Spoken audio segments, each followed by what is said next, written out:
Alright, let's get talking about the Violator from Todd McFarlane's Spawn, back when it was still Todd Toys.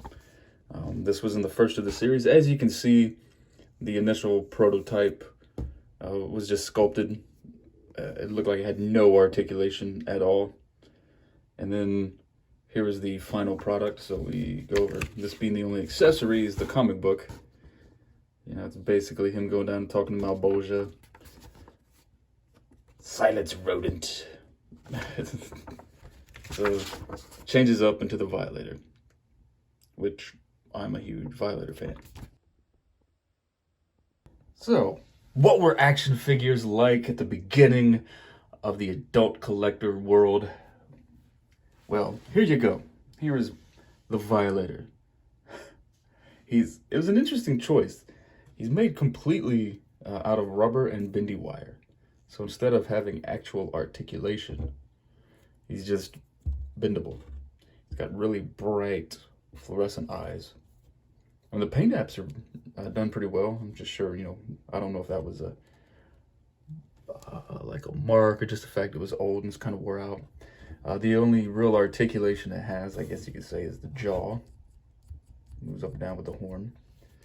And he's just this bendable, flexy rubber figure.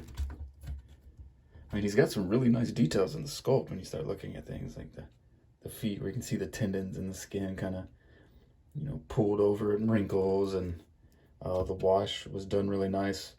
So looking back at this now with with how action figures are made, you can really see where Todd was trying to push.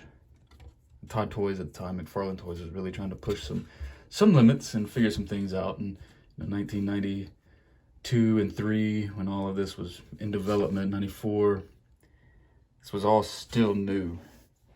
So this was, I think, the first and only time where the first series was more focused on actual play as kids, and then they just kept going with crazier sculpts, but dropping articulation.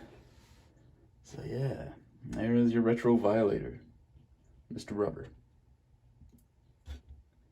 And that's about the only pose I can get him to stand in. And as far as size comparison goes, here's the Violator with the MK11 Spawn, the classic clown, the classic Spawn figure.